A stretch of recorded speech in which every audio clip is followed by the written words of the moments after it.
manusia-manusia yang ditetapkan oleh Allah Ta'ala bahwasanya kelak mereka semua itu akan mendapatkan balasan azab dari Allah Ta'ala berupa neraka sa'ir atas apa-apa yang telah mereka lakukan selama mereka hidup dalam kehidupan dunia ini. Maka ketika Allah Azza wa Jalla bercerita tentang adanya balasan neraka sa'ir, di sisi yang lain Allah Azza wa Jalla pun membicarakan atau mengkabarkan kepada kita adanya balasan berupa kenikmatan surga. Jadi seimbang. Ya, bahasanya ada peringatan, ada penghargaan, ada pahala, ada sanksi, ada kenikmatan surga, ada siksaan neraka. Itu adalah bagian dari pola keseimbangan dari ajaran atau syariat yang diajarkan oleh Allah Subhanahu wa Ta'ala, yang dipesankan kepada Rasulnya untuk disampaikan kepada kita semua. Maka di ayat yang ke-12 ini dan insya Allah sampai ayat yang ke-15 kita coba akan uraikan di kesempatan kali ini terkait seperti apa karakter dari orang-orang yang dianggap layak Allah Azza wa Jalla untuk meraih kenikmatan surga.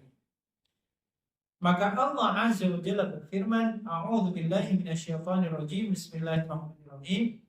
Innal ladzina yakhshawna rabbahum bil ghaibi lahum maghfiratun wa ajrun kabir. Wa asirru qawlakum aw ijharu bih innahu 'alimun bidzatis sudur. Ala ya'lamu man khalaqa wa huwal latiful khabir. Walladzi ja'ala lakumul arda dhalula famshu fi manakibiha wa kulu fi rizqihi wa ilaihi nusyur. Shadaqallahul azim, shadaqa Rasulullahil karim.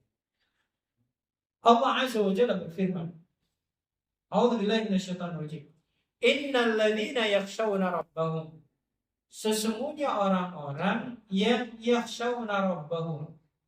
Di sini kalau kita melakukan pendekatan secara kaidah bahasa, kata yakhshawna itu adalah bentuk kata kerja yang diistilahkan dalam bahasa Arab namanya fi'lul mudhari, artinya sesuatu yang senantiasa dirawat saat ini dan yang akan datang.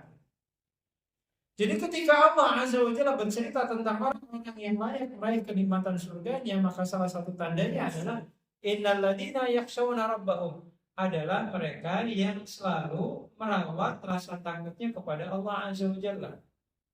Kapan? Tentunya bukan sehari dua hari saja, atau tentunya bukan ketika di tengah-tengah keramaian orang saja, bahkan ketika di kesendirian pun, dimanapun dan kapanpun, rasa takut kepada Allah itu senantiasa ada dalam hatinya. Makanya dalam beberapa keterangan para ulama itu menyebutkan, dan ini menjadi salah satu materi dasar yang mungkin dulu pernah diajarkan oleh guru-guru kita ketika kita sekolah diniyah, gitu, di mana disebutkan bahwasannya bangunan agama itu dibangun atas 3 pondasi. Ada Islam, ada iman, ada ihsan. Kalau Islam itu lebih menitik beratkan pada aspek amal, syahadat, sholat, zakat, puasa, haji.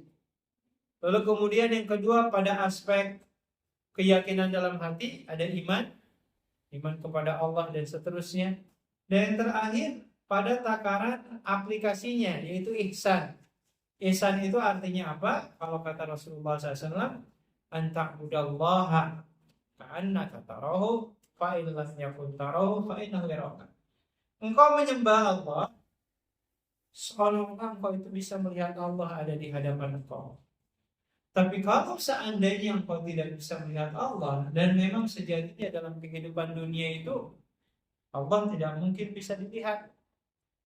Sampai dulu ada sahabat Nabi yang bernama Abu Dzar pernah bertanya kepada Rasulullah SAW. Pertanyaannya seperti ini, hal ara'aita rabbaka? Ya Rasulullah, apakah engkau pernah melihat Tuhanmu? Ya kan, Rasulullah SAW juga pernah melakukan yang namanya peristiwa Isra dan Mi'raj. Nah, pertanyaan dari Abu Dzar, apakah engkau pernah melihat Tuhanmu secara langsung? Apa jawaban dari Rasulullah SAW? Nurun anna arah. Allah itu adalah sumber dari segala cahaya. Mana mungkin aku bisa melihatnya? Jadi ibarat kata, jangankan melihat wujud Allah secara langsung, melihat matahari saja kita mungkin gak kuat.